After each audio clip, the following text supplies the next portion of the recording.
It's Monica. Sobrang nakakamiss yung ganitong klase ng video. Ayan, yung video na merong lumilipad-lipad na mga insekto na naman sa harap ng camera kung kailan magbe-video ka. And ayun nga, sobrang namiss ko yung ganitong klase ng video na nakaupo lang. And bali, ang gagawin ko ay isang try-on clothing haul. And ang mga clothes na ita-try on ko is from Rosegal.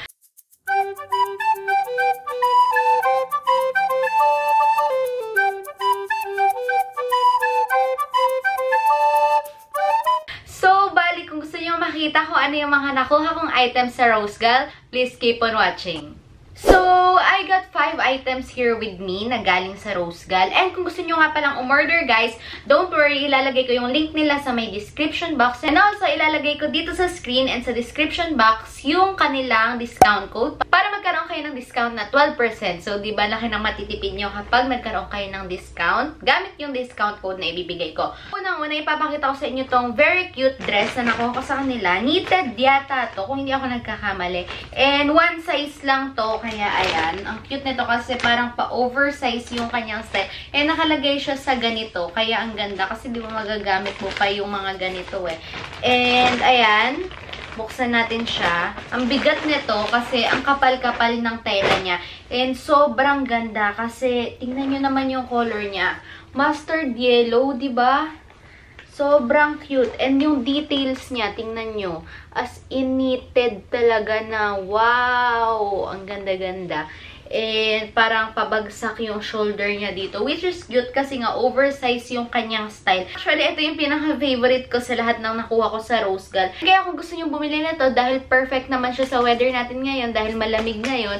So, ayun, lalagay ko yung link sa may description box. And wala nga lang ibang color nito. Ito lang talaga siya. And one size lang din siya. Pero sobrang cute and makikita nyo na lang sa try-on. And ang sumunod naman is ito.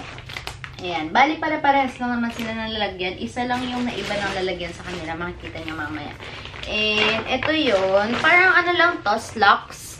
And kinuha ko to kasi parang, alam niyo yun, pwede siya for casual na mga events. And pag yung aalis ka, pwede mo rin itong gamitin kasi ang cute nung details niya dito. May cut siya dito sa may pinaka-bottom niya. Ayan. Basta pag sinuot siya, saka mo lang siya makikita eh. Ayan.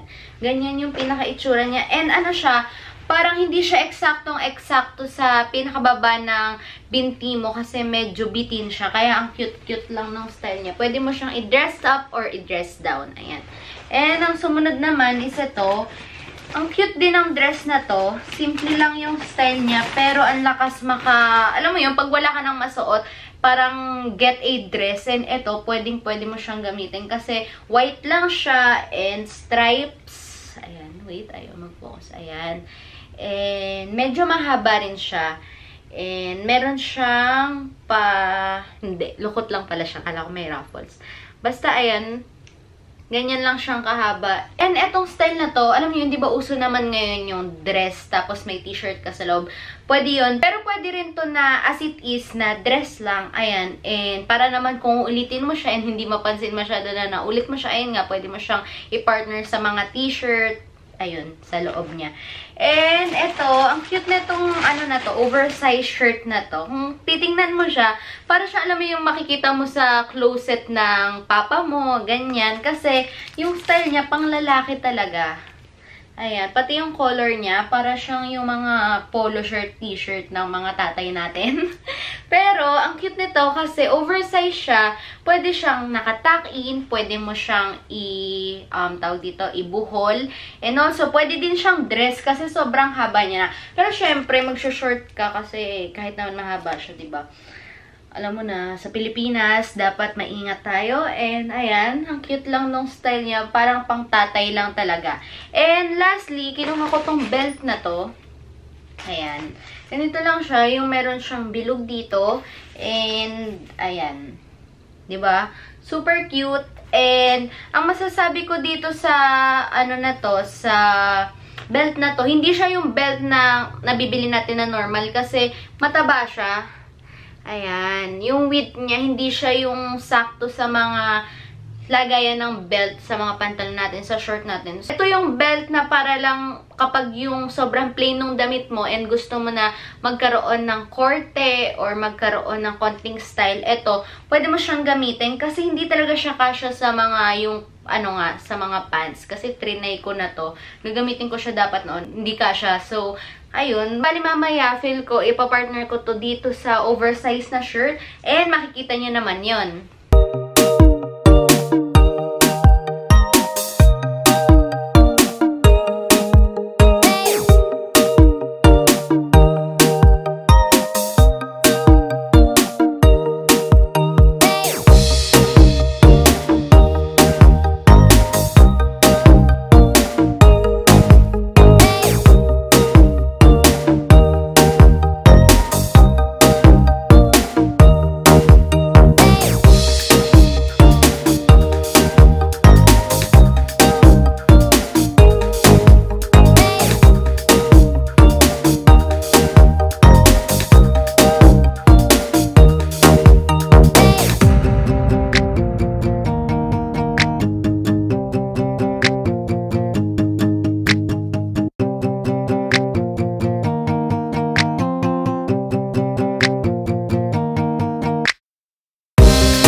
Nung mga nakuha ko from Rosegal, and sobrang sulit nung mga nakuha ko kasi ang gaganda talaga nung tela nila. Itong dress na to, alam mo yan, hindi siya yung tela na manipis, hindi siya yung telang makapal, yung sobrang magiging comfortable ka kapag suot mo siya. Kasi merong mga tela na mainit sa katawan. Kasi, alam nyo yun, hindi ko naman sinasabi to dahil binigay nila sa akin to. Pero kasi, di ba, yung honest opinion ko, sobrang worth it talaga. And, ayun nga, ito talaga yung pinaka-favorite ko. Parang pwede mo siyang gawing kumot. Kasi, ang warm-warm niya. Pero dahil nga oversize siya, so kapag sinuot mo to, kahit kung hindi naman masyadong malamig, parang wearable pa rin siya kasi oversize siya. Cute-cute pa nung color niya. Ang lamig-lamig sa mata. Nag-enjoy kayo. Don't worry, hindi na kayo mahihirapang maghanap nitong mga pinakita ko kasi ilalagay ko na rin yung separate links nila para hindi na kayo mahirapang mag-search sa website ng Rosegal para lang makita tong mga nakuha ko from them kasi one click nyo lang dyan sa description box, makikita nyo na to and pwede nyo nang i-order. Don't forget to like this video, subscribe to my channel, and click the bell button to get notified every time I post new videos. Thank you for watching and see you on my next video. Bye guys!